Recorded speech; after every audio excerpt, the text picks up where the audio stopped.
जाति जनगणना की बात नरेंद्र मोदी जी के मुंह से नहीं निकलती। आपका जो पैसा है दबाकर चोरी कर रहे हैं, छोटे व्यापारियों पर, स्मॉल और मीडियम बिजनेस वालों पर, किसानों पर आक्रमण होता है। 15 साल 18 साल जाया हो गए, एक के बाद एक इन्होंने आपको झूठ बोला।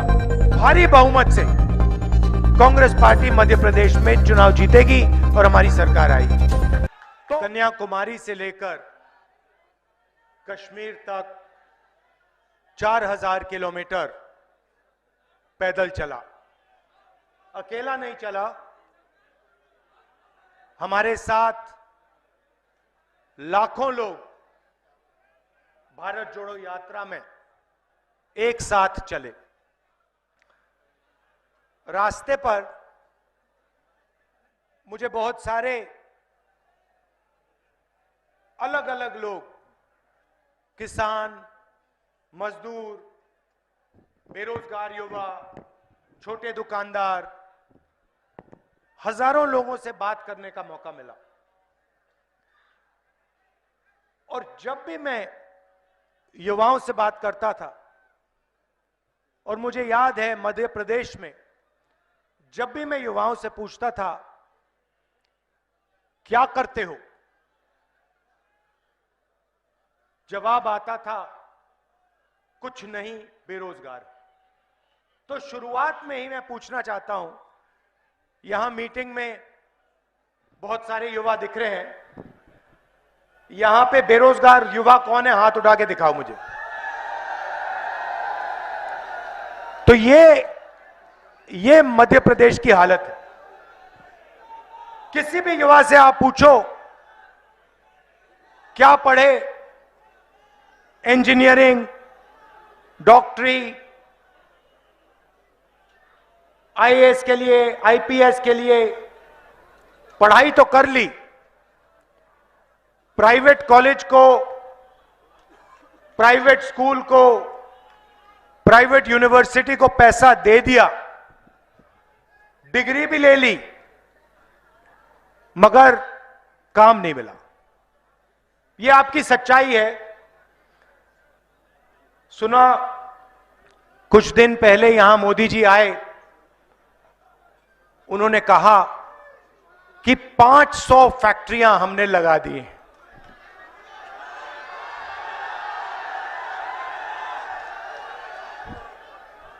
पता नहीं, पहले आए थे कहा था 15 लाख रुपए बैंक अकाउंट में डाल देंगे, काले धन को मिटा देंगे, और अब मध्य प्रदेश में हमने 500 फैक्ट्रियां लगा दी हैं। किसी को दिखी है फैक्ट्रियां?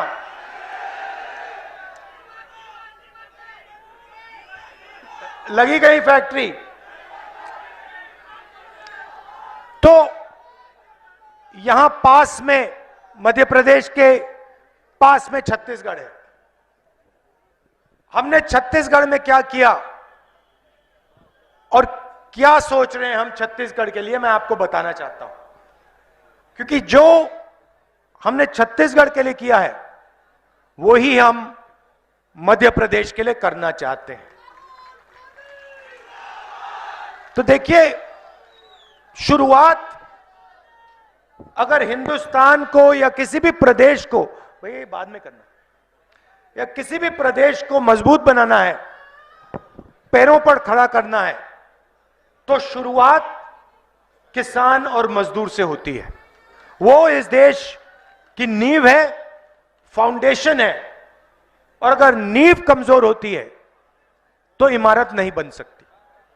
तो छत्तीसगढ़ में हमारी क्या सोच, जो मध्य प्रदेश में हम करेंगे।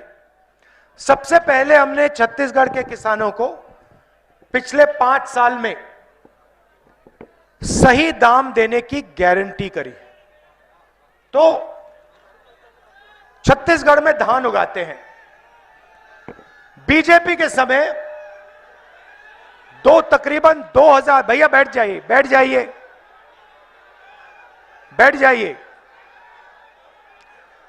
बीजेपी के समय छत्तीसगढ़ में किसानों को तकरीबन 1800 रुपए धान के लिए मिलते थे। हमने चुनाव में गारंटी करके कहा, देखिए शुरुआत 2500 रुपए प्रति क्विंटल धान के लिए होगा। छत्तीसगढ़ में हमने यह वायदा किया और आज छत्तीसगढ़ में धान के लिए सबसे ज्यादा पैसा, हिंदुस्तान में सबसे ज्यादा पैसा कांग्रेस पार्टी की सरकार किसानों को देती है। और दूसरा कदम हमने लिया, हमने कहा कि अगर किसान को सही दाम मिल रहा है और वो बढ़ता जा रहा है तो मजदूर को भी हमें पैसा देना पड़ेगा और हर मजदूर को 7,000 रुपए प्रति महीना कांग्रेस पार्टी की सरकार वहां पे देती है। तो किसान को और मजदूर को हमने गारंटी करके कम से कम सही दाम और उनकी जेब में हमने पैसा दे दिया। हुआ क्या, किसान और मजदूरों ने अपने पैसे को कस्बों में, गांव में खर्च किया। छोटे दुकानदार के पास गए, चीजें खरीदी, मोबाइल फोन खरीदा, शर्ट, पैंट, जूते, ये सब खरीदना शुरू किया। और खरीदने के बाद छत्तीसगढ़ की अर्थव्यवस्था, जैसे गाड़ी का इंजन चालू होता है, छत्तीसगढ़ की अर्थव्यवस्था चालू हो गई। अब देखिए, कुछ ही दिन पहले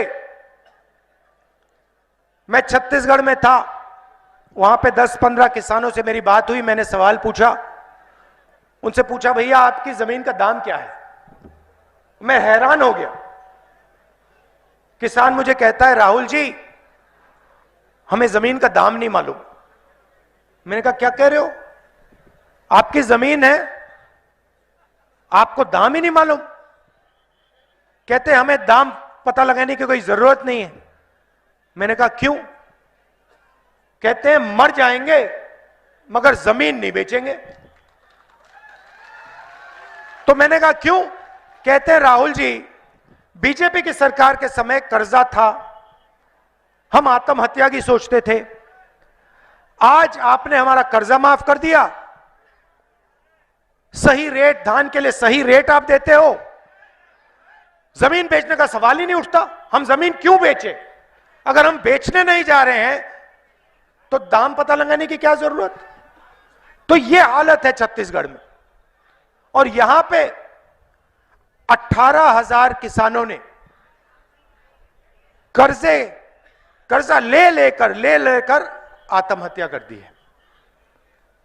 हमने यहां आपसे वायदा किया था कि हम आपका कर्जा माफ करेंगे, जैसे हमने छत्तीसगढ़ में किया। हमने आपसे कहा कि हम यहां कर्जा माफ करेंगे। हमारी सरकार थी, 27 लाख किसानों का कांग्रेस पार्टी की सरकार ने यहां मध्य प्रदेश में कर्जा माफ किया था। 100 यूनिट बिजली 100 रुपए के लिए हमने दी मध्य प्रदेश में। छत्तीसगढ़ में हमने बिजली बिल हाफ कर दिया था।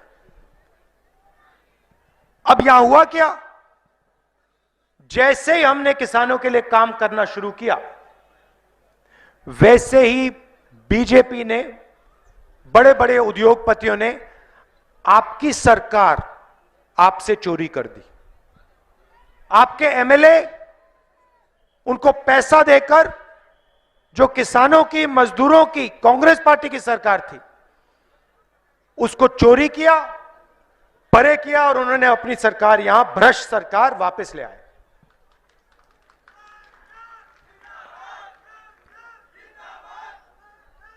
ये मध्य प्रदेश जो है भ्रष्टाचार का कैपिटल है, भ्रष्टाचार की राजधानी है ये हिंदुस्तान में। आपने ये तोमर जी के बेटे का वीडियो देखा?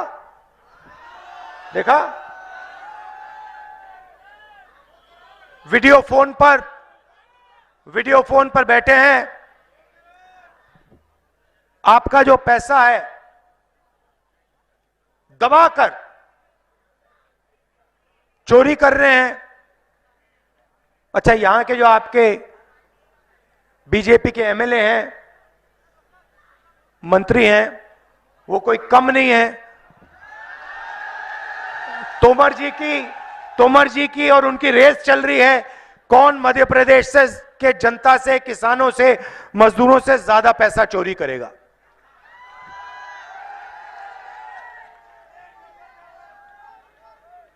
मगर नुकसान आपका हो रहा है। मैंने बेरोजगारी की बात की। भाइयों और बहनों, रोजगार अरबपति नहीं देते हैं। रोजगार छोटे दुकानदार, स्मॉल और मीडियम बिजनेस चलाने वाले, हमारे किसान, ये लोग रोजगार देते हैं। और बीजेपी की सरकारों में, चाहे वो दिल्ली की सरकार हो, मध्य प्रदेश की सरकार हो, छोटे व्यापारियों पर, स्मॉल और मीडियम बिजनेस वालों पर, किसानों पर आक्रमण होता है। बीजेपी ने आपसे कहा कि हम काले धन को मिटा देंगे, नोटबंदी कर दी। यहां पे नोटबंदी से किसी को फायदा हुआ? एक आदमी हाथ उठा के कह सकता है हां, नरेंद्र मोदी ने नोटबंदी जो की उससे मुझे फायदा हुआ? आपको एक आदमी नहीं मिलेगा। नोटबंदी का फायदा हिंदुस्तान के अरबपतियों को हुआ। किसको? अडानी को। अडानी को हुआ। भैया, अडानी देश के सारे एयरपोर्ट ले गया, पोर्ट्स ले गया, इंफ्रास्ट्रक्चर ले गया। अडानी जी के लिए नरेंद्र मोदी जी किसान बिल लाए थे। वो अच्छी बात है कि किसान खड़े हो गए, उन्होंने कहा हमें यह बिल नहीं चाहिए, बिल को वापस लेना पड़ा। मगर सरकार अडानी जी जैसे लोगों के लिए चलाई जाती है, बड़े बड़े उद्योगपतियों के लिए चलाई जाती है, किसानों के लिए, मजदूरों के लिए, छोटे दुकानदारों के लिए, छोटे व्यापारियों के लिए नहीं चलाई जाती। और होता क्या है, जो देश की रीढ़ की हड्डी है, रोजगार देने की रीढ़ की हड्डी है, छोटे व्यापारी, स्मॉल मीडियम बिजनेस वाले, उनको नरेंद्र मोदी जी और शिवराज चौहान ने खत्म कर दिया है। तो हुआ क्या, ये चाहे भी ये मध्य प्रदेश के युवाओं को रोजगार नहीं दे सकते। ये सच्चाई है। आप मोबाइल फोन के पीछे देखो, शर्ट के पीछे देखो, जूते के नीचे देखो, मेड इन चाइना दिखेगा। हम, सही बात ना? आपने कभी किसी कैमरा के पीछे, शर्ट के पीछे मेड इन मध्य प्रदेश देखा है? नहीं देखा। ये हम करना चाहते हैं। मैं चाहता हूं हमारी सरकार आने के बाद यहां जो लाखों करोड़ों युवा हैं, वो बेरोजगार ना रहें, वो फैक्ट्रियों में काम करें। और ऐसा एक दिन आए जब चाइना में कोई युवा हो, वो अपना मोबाइल फोन निकाले, उसके पीछे देखे, उसके पीछे लिखा हो मेड इन मध्य प्रदेश, और वो कहे यार ये मध्य प्रदेश कहां है, मैं जाके देखना चाहता हूं। ये कौन सी जगह है जिसने हमारी सारी की सारी नौकरियां ले ली और मेड इन चाइना को मेड इन मध्य प्रदेश बना दिया। ये हमारा सपना है। यहां पे आपके 15 साल 18 साल जाया हो गए, एक के बाद एक इन्होंने आपको झूठ बोला। प्रधानमंत्री यहां आते शर्म नहीं करते हैं। पूरा मध्य प्रदेश जानता है कि मध्य प्रदेश में एक कारखाना नहीं खुला, और यहां प्रधानमंत्री आके कहते हैं हमने मध्य प्रदेश में 500 फैक्ट्रियां खोली हैं। शर्म की बात। नीमच में कहा, मतलब देखिए शर्म ही नहीं है। मतलब जीरो शर्म है। चले जाते हैं, जो मन में आता है कह देते हैं। पता नहीं, मालूम ही नहीं होगा, पता नहीं क्या है, मगर शर्म नहीं है कि यहां आकर जनता से कह सकते हैं कि भैया 500 फैक्ट्रियां हमने खोली हैं, और सोचते हैं कि जनता को कोई आइडिया नहीं, कोई समझ नहीं। अजीब सी बात है। हमने भी वायदे किए हैं। मैंने यहां आकर पिछली बार कहा था हम किसानों का कर्जा माफ करेंगे, हमने कर दिया। हम यहां झूठ बोलने नहीं आए हैं। गैस सिलेंडर कितने का मिलता है?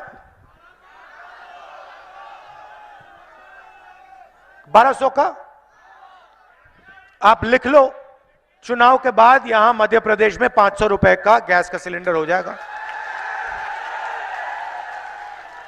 और जैसे हमने कर्जा माफी की पिछली बार वायदा किया था, इस बार हम उस काम को पूरा करेंगे। 2 लाख रुपए तक का कर्जा मध्य प्रदेश के किसानों का हम माफ कर देंगे। मैंने तो अपने चीफ मिनिस्टर से कह रखा है, कर्नाटक, राजस्थान, हिमाचल, चीफ मिनिस्टर से कह रखा है, देखिए जितना पैसा बीजेपी के लोगों ने अरबपतियों को दिया है, उतना पैसा हमें किसानों को, मजदूरों को, उतना ही पैसा उनकी जेब में डालना है। तो यहां जैसे हमारी सरकार आएगी, गेहूं के लिए 2600 रुपए प्रति क्विंटल आपको मिलेगा, और वो बढ़ता जाएगा। आपको पूछने की भी जरूरत नहीं होगी, वो 2600 पे शुरू होगा और वो चढ़ता जाता जाएगा 3000 से आगे जाएगा।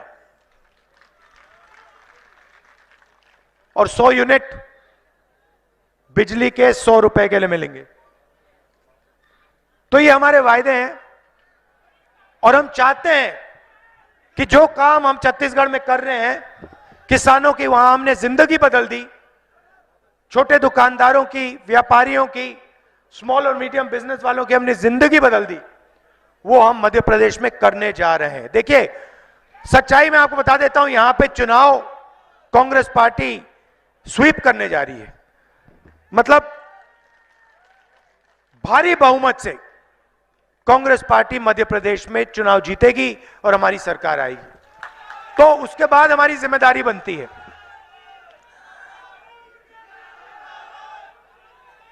भाइयों और बहनों, एक और बात मैं आपसे कहना चाहता हूं, जो शायद देश के लिए और मध्य प्रदेश के लिए बहुत जरूरी है। आपने सुना होगा, पहले अपने भाषणों में, हर भाषण में नरेंद्र मोदी जी कहते थे कि मैं ओबीसी हूं। सुना आपने? सुना ना? जहां भी जाते थे कहते थे मैं ओबीसी हूं, ओबीसी हूं, ओबीसी हूं। अब जब से मैंने जाति जनगणना की बात शुरू की है, तब से नरेंद्र मोदी जी कह रहे हैं हिंदुस्तान में कोई जात नहीं है, सिर्फ गरीब है।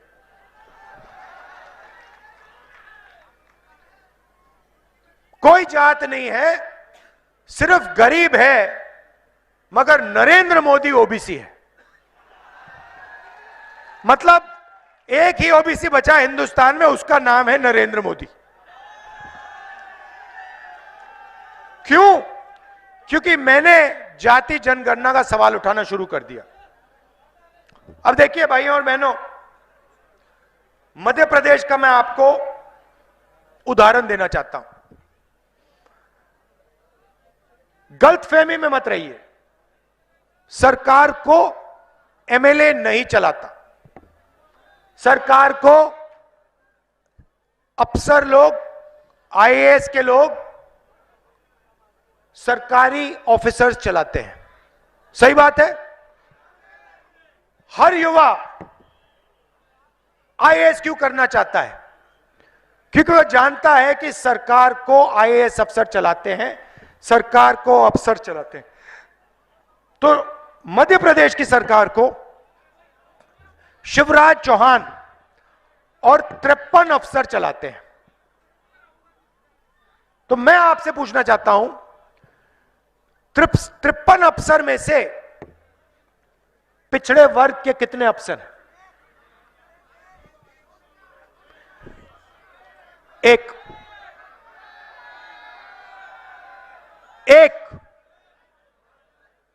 और ये एक जो अफसर है बेचारा वहां पे अकेला है,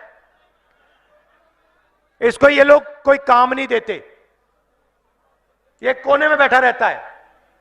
और फिर शिवराज चौहान जी और नरेंद्र मोदी जी कहते हैं मध्य प्रदेश की सरकार पिछड़ों की सरकार है। कैसे पिछड़ों की सरकार है? कैसे पिछड़ों की सरकार है? भाई और बहनों, 53 अफसर आपके बजट का निर्णय लेते हैं। मध्य प्रदेश में स्वास्थ्य के लिए कितना पैसा जाएगा, नीमच कितना पैसा जाएगा, शिक्षा के लिए कितना पैसा जाएगा, सड़कों में कितना पैसा जाएगा, स्कूल कॉलेजेस में कितना पैसा जाएगा, ये सब ये 53 अफसर लेते हैं। ये जो एक ओबीसी अफसर है, आप जानते हो ये बजट का कितना डिसीजन लेता है? बजट पर कितना निर्णय लेता है आप जानते हो? शर्म की बात है, जो यहां ओबीसी युवा बैठे हैं आप हिल जाओगे, आप पर अपमान हो रहा है। भाइयों और बहनों, 53 अफसर में से एक अफसर ओबीसी का।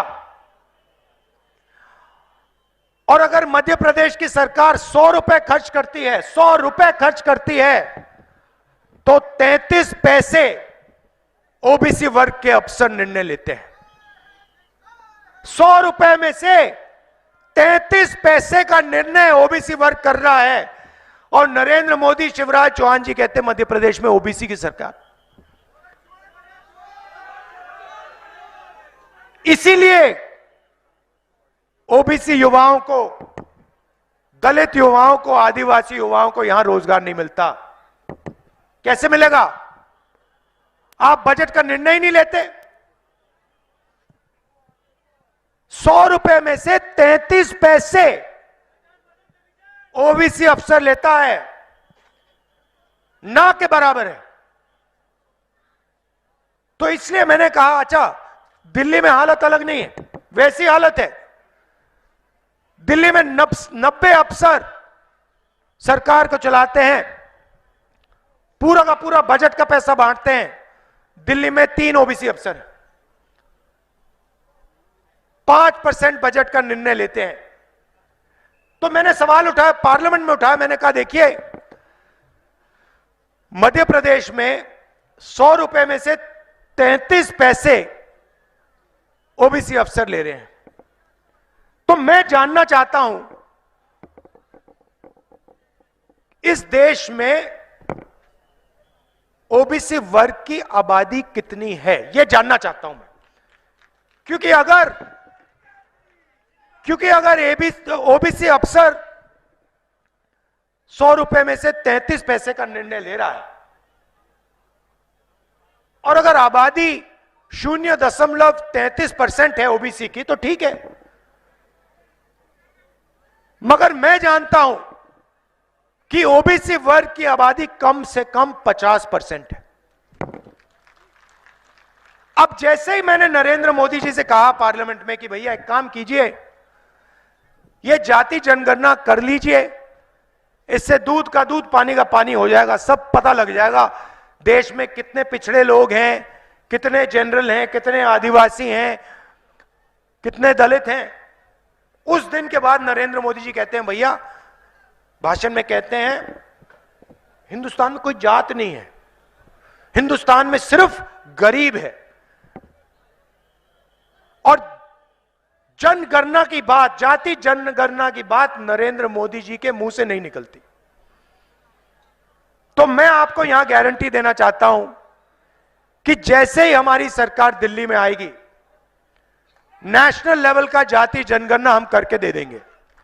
और मध्य प्रदेश में जैसे ही सरकार आएगी, जाति जनगणना का काम हम मध्य प्रदेश में शुरू कर देंगे।